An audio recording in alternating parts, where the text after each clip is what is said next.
dari channel News Clan Official. Nah, pada malam hari ini kita update informasi yang tentu saja saya kira ini bikin kubunya Rizik Syihab ini bisa nggak nyaman ini tidurnya ini. Ya, jadi makin hari makin kita tahu bahwa Pak Prabowo sudah makin di atas angin ya, walaupun ada sejumlah gugatan dari lawannya, dari kubu 01 dan 03. Bahkan yang paling unik itu ada permintaan gugatannya itu agar Prabowo Gibran didiskualifikasi, sebuah gugatan yang tidak masuk akal. Tapi ya nggak apa-apa, kita hormati, kita tunggu prosesnya, ya. Sampai kemudian Gibran menyampaikan nanti kalau misalkan pemilu diulang, lalu kalah lagi, minta diulang lagi gitu, sampai menang. Dan itu ternyata pernyataan itu menimbulkan reaksi yang luar biasa dari timnya 01, 03 sampai Esmosi ya. Oke, saudaraku, kita akan sampaikan itu. Sebelumnya saya sampaikan mudah-mudahan semuanya sehat walafiat, lahir dan batin dimudahkan semua urusannya, dimudahkan semua urusannya yang baik ya tentunya, diberikan umur yang panjang, usia yang panjang, yang penuh barokah, hidayah, maghfirah dari Allah, dan mudah-mudahan ditambah dan diluaskan rezekinya oleh Allah Subhanahu wa taala. Terima kasih Bang Linja Bonjai udah terjaga dan menemani kita. Kemudian Ewi Eka. Terima kasih hadirnya. Kita lanjut ya. Saudaraku, mudah-mudahan kalian semuanya ditambah dan diluaskan rezekinya oleh Allah, kemudian mudah-mudahan diberikan keselamatan di dunia dan di akhirat. Nah, selalu kita ingatkan nih untuk kita semuanya, terutama untuk generasi muda atau para penonton yang baru hadir, baru menemukan channel kita ini ya. Untuk selamat di dunia dibutuhkan ilmu, untuk selamat di akhirat dibutuhkan ilmu. Tidak sedikit pun dibutuhkan nasab dari Pak Alawi yang ternyata klaim sepihak mereka, pengakuan mereka secara sepihak mengaku-ngaku curiah Rasulullah, cucu ya, bahkan ada yang bilang cucu Rasulullah, semuanya itu tidak terbukti, itu adalah kebohongan publik, penipuan.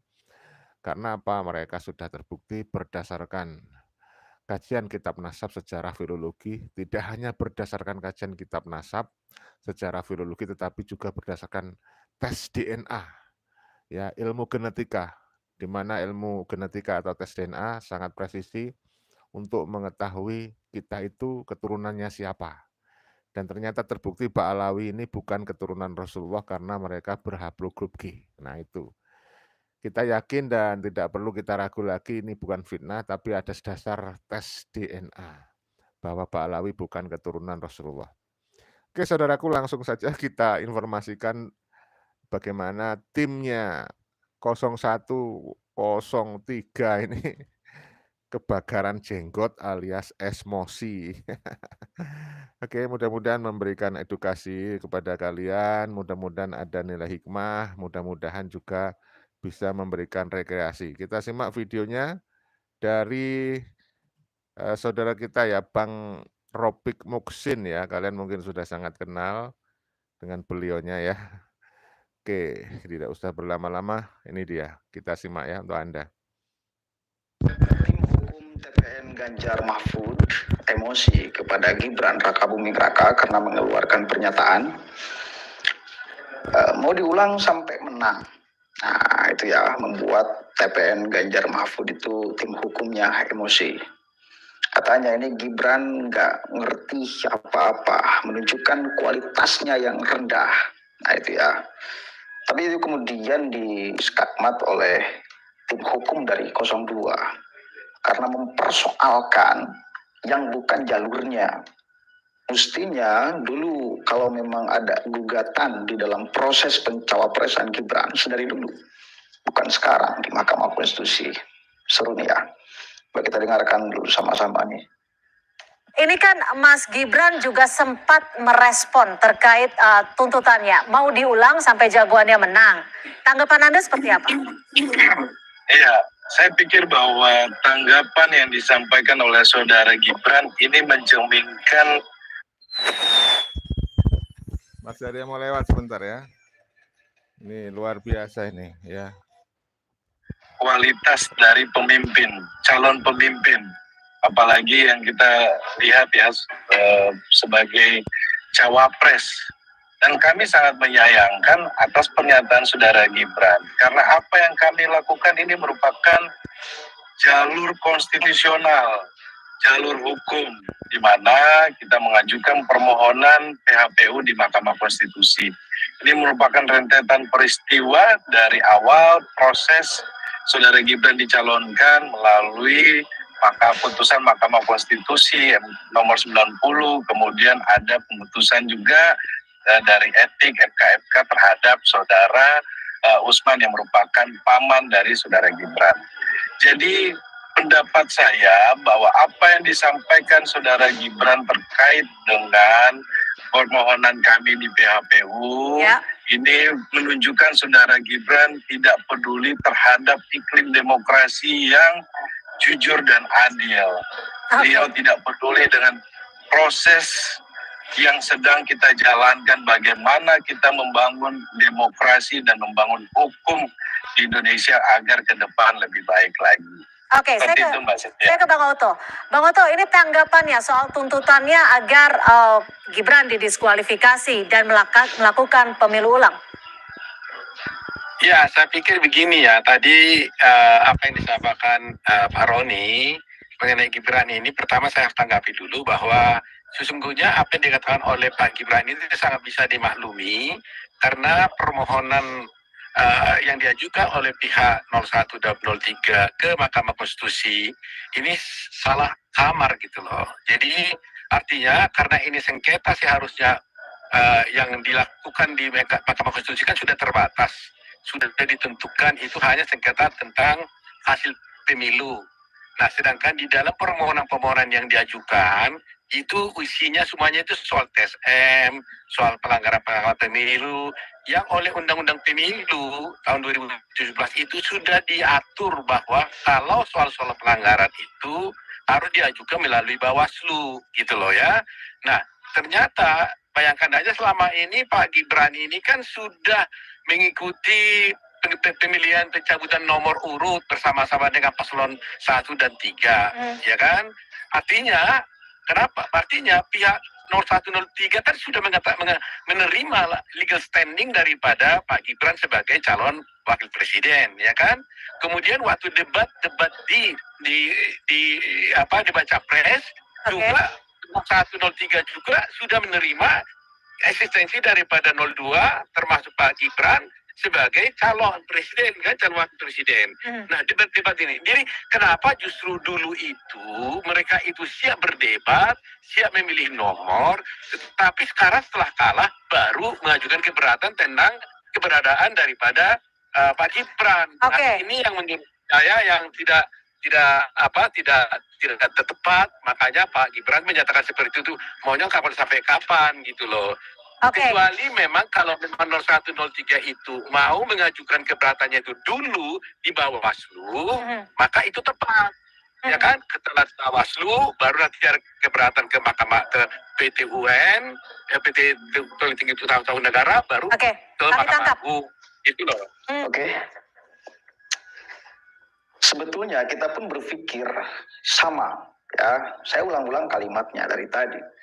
Dari tim hukum 01, dari tim hukum 03 mengajukan sesuatu yang sebetulnya sudah basi. Kalau istilah makanan itu sudah basi. Nasi sudah menjadi bubur, nggak bisa lagi kembali menjadi nasi. Ya, proses pencawapresan itu sudah selesai. Pemilunya udah ada hasilnya. Dan itu jangan salah. Satu kali lagi saya ulang-ulang. Itu bukan keputusan KPU, tapi itu adalah mandat dari rakyat. Suara rakyat yang dititipkan kepada KPU, lalu KPU membacakannya. Jangan terus membuat anomali. Ya, ini baru anomali yang sesungguhnya tuh. Ketika nasi sudah menjadi bubur, lalu mau dikembalikan lagi kepada nasi. Ini anomali yang sesungguhnya itu. Ya, ketika proses perdebatan sudah selesai, ya, yang resmi disediakan oleh KPU, lalu mereka menikmati itu semua, dan sekarang mereka mau menggugat. Ini kan kita dipaksa untuk menjadi gila cara berpikirnya. Kita dipaksa untuk menjadi gila, untuk tidak seolah-olah paham apa-apa. Yuk, minum susu Vidora Smart dulu. Bentar ya, seperti biasa ada yang lewat nih. Kita lewati dulu. Sebagai masyarakat, apalagi mereka mengatasnamakan rakyat lagi. Dan besok katanya akan mengepung Mahkamah Konstitusi. Ini apa namanya? Sudah kalah, yang terbukti curang ternyata sudah ditetapkan sebagai tersangka loh ya, dari 03. Lalu yang teriak-teriak curang itu salah satunya dari 03 pula. Ini kan aneh bin ajaib. Ini jelas namanya maling teriak maling. Katakan, ada isu bahwa kepala desa diintervensi, kepala desa diintimidasi, kepala desa suruh untuk membeli suara rakyat. Kita cek kepala desa di wilayah kita masing-masing. Saya tidak melihat di sini ada operasi dari kepala desa untuk membeli suara rakyat. Nggak ada. Batal itu. Kemudian ada kepala desa di Banjarnegara. Dia mengatakan nggak ada tuh pemanggilan dari kekuasaan atau dari tim 02 untuk membeli suara. Nggak ada. Itu valid yang ngomong itu kepala desa. Bukan mantan Menko Polhukam dan lain sebagainya. Bukan. Itu murni kepala desa asli. Jadi kita mau percaya kepada siapa sebetulnya? Udahlah, kalau kalah udah kalah. Akui dengan gentleman. Kalian harus memberikan pendidikan yang waras kepada masyarakat Indonesia. Harus bisa punya sikap jiwa kesatria dalam menerima kekalahan ataupun kemenangan. Namanya kompetisi. Ada menang, ada kalah. Itu sesuatu yang biasa. Jangan dianggap sesuatu yang luar biasa. Nggak bisa. Dan jangan pula menganggap bahwa suaranya ini anomali. Kalau kita cek di beberapa wilayah, di beberapa TPS, ya memang suara 02 ini tinggi. Diakui atau tidak, disadari atau tidak. Mau bagaimana kita tidak mau menerima kemenangan 02 dan tidak menerima kekalahan 03 dan 01. Ketika di Jawa Tengah, kandang banteng jebol. Di Bali, kandang banteng jebol. Ayo. DKI Jakarta, kandang Anies jebol. Jebol bos itu. Suara selisih sedikit saja, ketika itu dibasis, maka bisa dikatakan jebol. Jawa Barat, jangan jauh-jauh. Kabupaten Ciamis tempat saya tinggal di sini, yang nggak ada Prabowo datang ke sini, tapi luar biasa tinggi. Dari 26 kecamatan, Anies itu cuma menguasai 4 kecamatan, padahal dia datang ke sini. Ini fakta yang saya bicarakan. Dan nggak ada operasi. Di sekeliling TPS tempat saya tinggal, rata-rata itu suara Prabowo banyak kok. Nggak ada bansos di sini. Saya melihat nggak ada bansos. Jadi udahlah. Kekalahan itu harus diakui. Jangan ngoyo, jangan ngotot, jangan memaksakan kehendak. Jangan tidak mau menerima kekalahan. Repot. Kalian akan dihukum suatu saat nanti bila ikut pertengkaran lagi di dalam urusan pemilu ini. Pak Ganjar, Pak Anies, catat itu. Ya. Wajar lah Gibran kemudian ngomong itu. Mau diulang sampai menang. Iya, kita pun bertanya seperti mau diulang sampai kapan sampai menang. Gila ini namanya. Kalian nggak menghargai suara kita. Kalian nggak menghargai suara masyarakat. Saya suara masyarakat. Dan perlu dicatat lagi, 90% masyarakat Indonesia hasil survei menerima keputusan Prabowo Gibran menang 1 putaran. Ya, Itu 90%, bukan angka yang kecil, saudara. Jadi udahlah, jangan main-main kalian. Oke? Mudah-mudahan ada manfaatnya. Assalamualaikum Oke, waalaikumsalam warahmatullahi wabarakatuh. Terima kasih Gus Ropik Musin. Berikutnya saudaraku, kalian pasti juga tahu lah, banyak pemimpin-pemimpin negara dunia ini sudah ada yang menyampaikan ucapan selamat kepada Pak Prabowo. Dan ketika mereka mengucapkan selamat tentu bukan hal yang mudah. Sebenarnya mereka juga sudah melakukan riset. Intelijen mereka saya kira sudah meneliti tentang kebenaran dari pemilu kemarin. Nah, dan yang paling menarik adalah kubu 01 harus paham, ya, pendukung mereka sudah meninggalkan mereka. Ya, pendukungnya kubunya Habib Rizik sudah banyak yang meninggalkan kubu Habib Rizik. Partai Nasdem misalnya, ya kan? Ada partai PKS, ada PKB, itu sudah mulai meninggalkan Anies. Dan siapa yang paling kecewa? Tentu saja di antara itu yang kecewa adalah Refli Harun. Yang saya heran itu Refli Harun itu katanya pakar hukum tata negara. Tapi juga dia ikut terjun ke aktivitas demo, aneh. Harusnya dia bergulat kepada argumentasi ilmiah, ya, nggak usah ikut-ikutan aktivitas seperti orang awam, seperti kata kita yang ikut terjun. Oke, kita simak bagaimana kabarnya Bang Refli ketika dia tahu Pak Surya Paloh itu merapat kepada Pak Prabowo. Sangat membagongkan. Saya siapkan dulu ya. Ini dia. Dan juga beberapa orang yang meresponi ketika Surya Paloh dan Prabowo ketemu. Nah, mateng-mateng. Oh, seperti apa? Ini dia fixnya.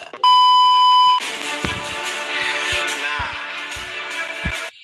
kita mulai dari sini dulu guys. Nasdem dan PKS hianati Anies. Pengkhianat, lu Anies, memang pantas dihianati. Hukum alam itu nyata adanya. Ini Nasdem dan PKS guys ya. Oke. Anies boleh ngotot mau angket. Tapi kan Anies tak bisa pengaruhi partai. Anies tak bisa pengaruhi Nasdem. Pada saat yang sama kita harus nyambung nih bahwa PKB pun punya semacam kebiasaan lah ya, saya nggak mau pakai Iya. untuk ikut masuk ke dalam kekuasaan Iya. sama dengan golongan karya kan. Jadi nggak kaget kalau PKB tiap periode Ya, itu ini pernyataan PKB. dari Anies dan Caimin ini kita penuh semangat mendengarnya. Tapi kalau Nasdem, PKB, dan PKS juga sudah menerima loh hasil ini dengan catatan kan, dia menerima kan. Pada level PKS ini setelah pencoblosannya, PKS itu kayak ditelan bumi, nggak pernah ngomong lagi tentang angket. Waktu awal-awal sebelum pencoblosan, pokoknya iman kami terkait dengan angket nggak bisa dibuktikan. Tanpa PDIP pun, kata kita akan terus memperjuangkan. Dan itu yang membuat Refli Harun sampai turun ke jalan. Hak angket! Nanti sebelum Refli Harun, dengerin dulu guys ya. Kita mencari kawan PKS yang ngotot bicara tentang angket, aduh. Malah hilang. Minggu lalu kita mendengarkan dan bisa menyaksikan secara transparan. Dua menterinya Pak Jokowi jumpa muka, jumpa pikiran di istana, saling kirim salam ke Cak Muhaimin. Selamat pileknya naik signifikan. Kata orang menterinya PKB, salam juga ke Pak Presiden. Iya betul. Ini kode betul. Fraksi setelah itu pembicaraan tentang angket itu. Jadi agak lemah. Ini belum selesai ini dulu. Oke. Mas Bayu. PDIP. PDIP nggak soal PDIP.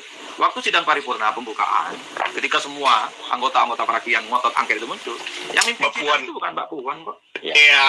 Tapi wakil DPR yang lain. Mestinya kalau angket ini signifikan, dikawal itu bareng. Karena apapun Puan Maharani itu adalah ketua DPR yang mestinya bisa Dari Partai PDI Perjuangan, ya kan?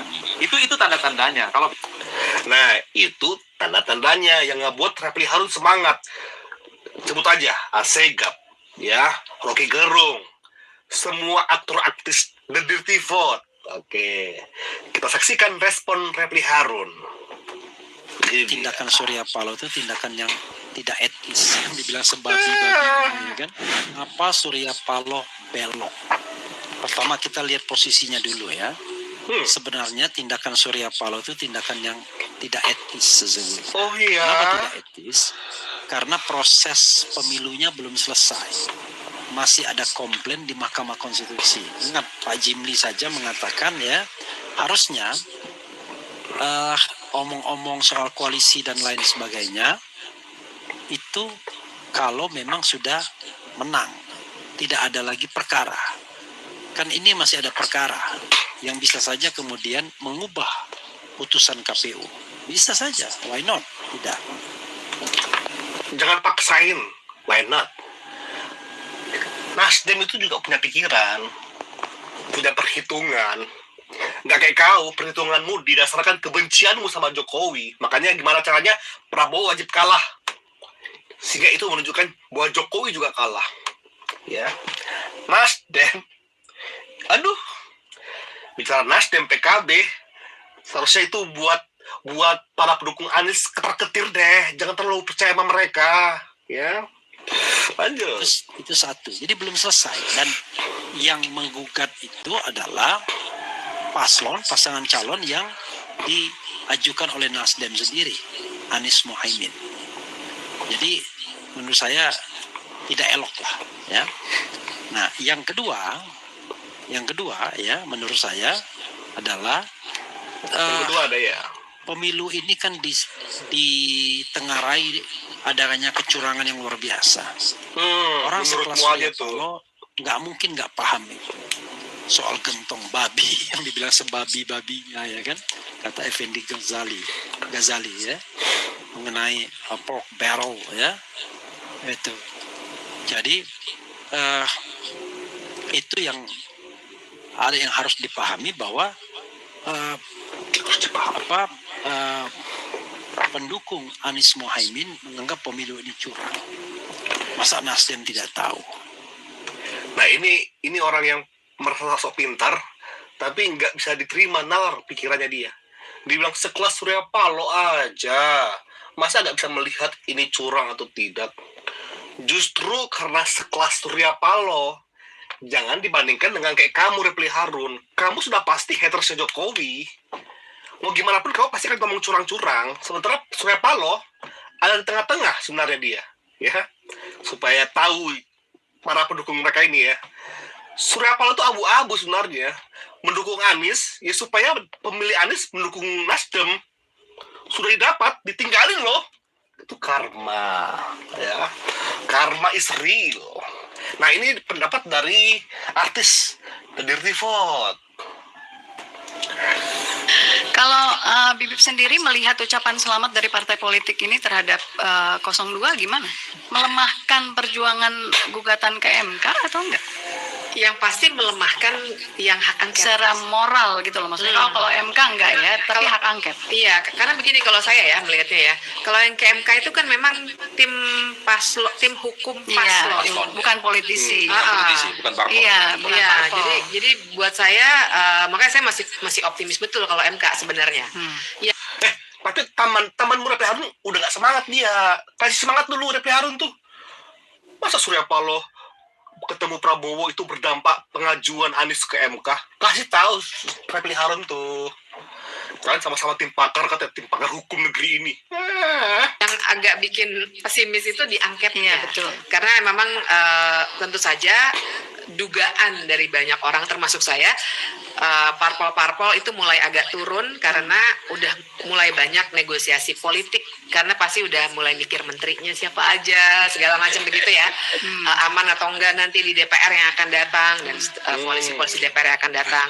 Itu tahu. Dan itu yang mengkhawatirkan untuk hak angket. Tapi kalau untuk saya kira kalau untuk MK kita memang masih melihatnya tim paslon, bukannya parpol-parpol. Iya. Tapi artinya sekarang dengan adanya ucapan selamat itu, Anda melihat angket itu hilalnya semakin nggak kelihatan gitu. Iya, semakin jauh. Iya, walaupun masih terus saya advokasikan, namanya juga orang advokasi ya, makanya usaha aja dulu gitu. Tapi memang itu pas pertama kali baca beritanya langsung, waduh gitu. Tapi ada perasaan itu ya ketika partai politik mengucapkan selamat.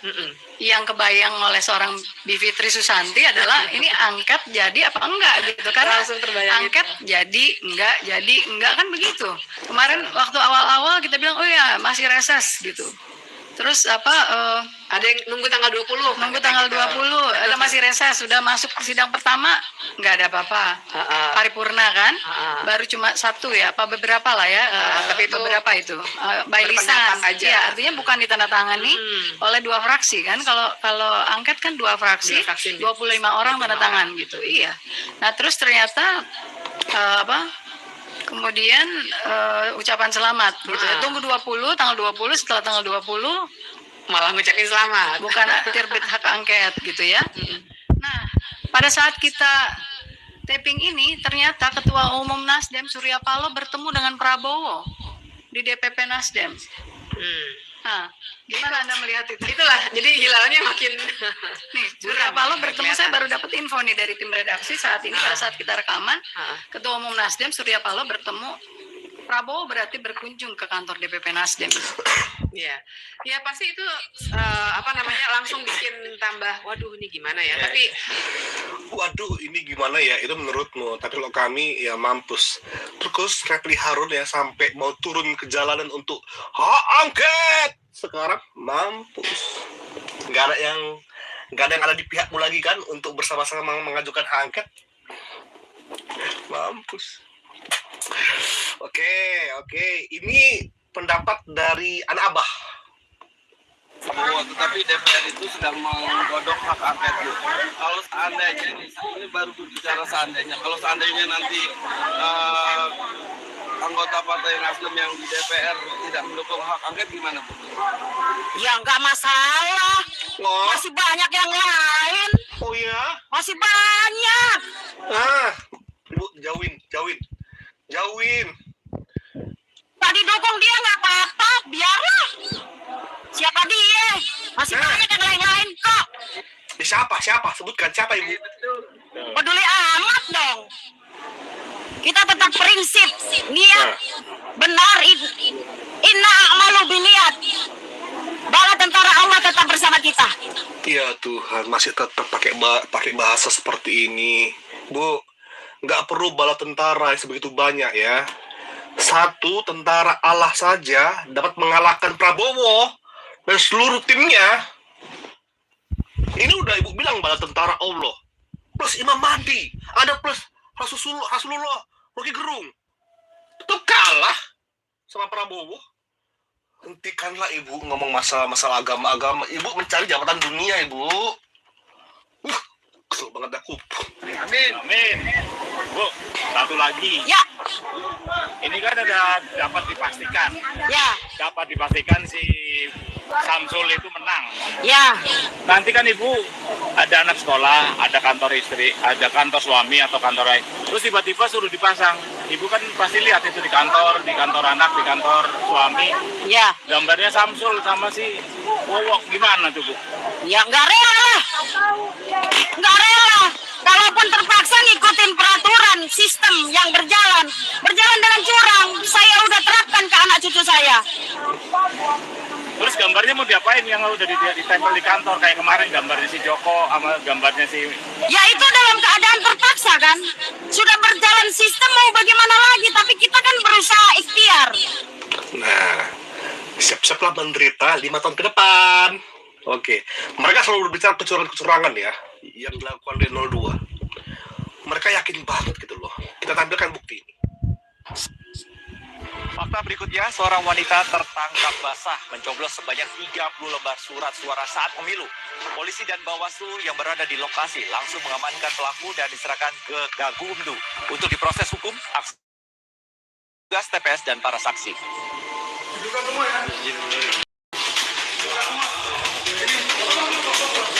Petugas kepolisian gagalkan aksi seorang wanita berinisial FB, 23 tahun. Nah lo. Sebanyak 30 kertas suara di 2 tempat pemungutan suara berbeda. Nah lo.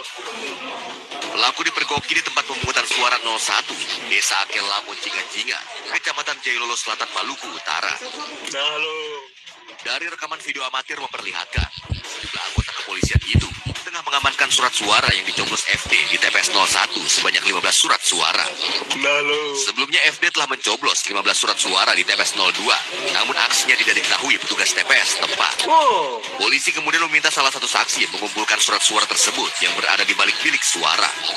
Aksi ini diduga turut melibatkan sejumlah anggota KPPS dan saksi.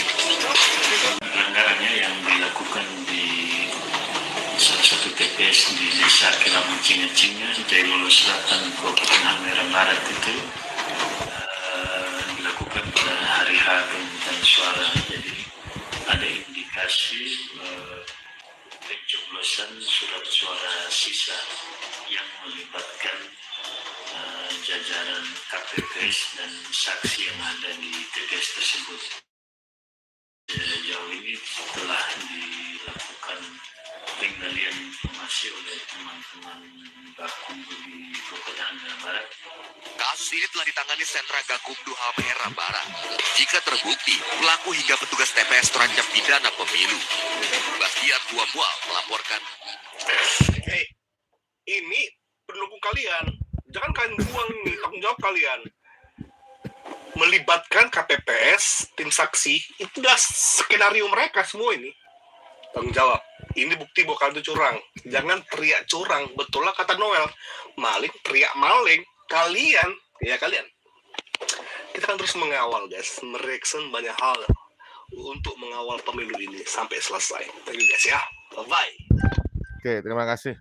Jadi saudaraku, kembali kita ingatkan, oknum yang berbuat curang itu tidak hanya di satu kelompok, tidak hanya di satu kubu. Semua kubu itu ada oknum yang berbuat curang gitu loh. Yang paling lucu kan dari 01, ada yang berbuat curang kalah lagi. Ya kan? 03 juga gitu, ada oknum yang berbuat curang kalah lagi gitu loh. Nah, mereka kemudian protes kepada yang menang. Kalau ada oknumnya yang berbuat curang ya tinggal oknumnya itu aja yang diproses hukum, kan begitu. Yang jelas kita optimis lah, kita ikuti aja prosesnya, tetap kita jaga perdamaian ya, ketenangan masyarakat. Nggak usah turun-turun ke jalan, nggak usah ikut-ikut demo. Ya, nikmati hidup tenang aja bersama keluarga di rumah masing-masing ya. Kita tunggu proses hukumnya ya. Dari Harum 79, Assalamualaikum. Waalaikumsalam warahmatullahi wabarakatuh. Semoga kita semua selalu dalam lindungan Allah Subhanahu wa taala. Amin ya robbal alamin. Garuda Sakti, terima kasih yang selalu setia menemani kita. Garuda Sakti ingin tahu tentang asal-usul nenek moyangnya Habib Ba'alawi, lihat channelnya Dr. Menasem Ali ya. Nah, kemudian Habib Ba'alawi Rasyaudi Askenasi Kasar, lihat channelnya Dr. Sugeng Sugiharto ya. Kemudian dari Bajak Sayur, terima kasih Lereng Sumbing nyimak. Kemudian dari Bang Lincah Bonceh, Profesor Utuh Hasibuan, lawyer favorit saya. Terima kasih Bang Lincah. Oke, semuanya mohon maaf telah mengganggu aktivitas istirahat Anda. Semoga semuanya sehat walafiat lahir batin, dimudahkan semua urusannya, ditambah dan diluaskan rezekinya. Terus kita pantau perkembangan informasi ini terkait masalah pemilu juga kita pantau ya, terkait masalah penghitungan suara, proses hukum dan seterusnya tetap kita pantau. Dan satu lagi tentang nasab Ba'alawi yang sudah terbukti tidak tersambung kepada Rasulullah juga terus kita pantau. Oleh karena itu terus dukung channel kita ini, bagikan video ini seluas-luasnya. Mudah-mudahan ada manfaat hikmah dan juga bisa menghibur kalian. Ya, habis ini kita live lagi di channel Tanda Kejadian dengan tema yang berbeda. Oke? Saya minta tetap dukung channel kita. Bagi yang belum mengetahui channel Tanda Kejadian, silakan diketik di kolom pencarian YouTube, ketik saja Tanda Kejadian, insya Allah muncul. Dan Anda silakan subscribe dan tekan tanda lonceng supaya kalau kita live di channel Tanda Kejadian, Anda mendapatkan notifikasi. Oke, kita jaga persatuan, salam persatuan, salam Pancasila Jaya, salam NKRI harga mati, salam Bhinneka Tunggal Ika. Wassalamualaikum warahmatullahi wabarakatuh. Merdeka!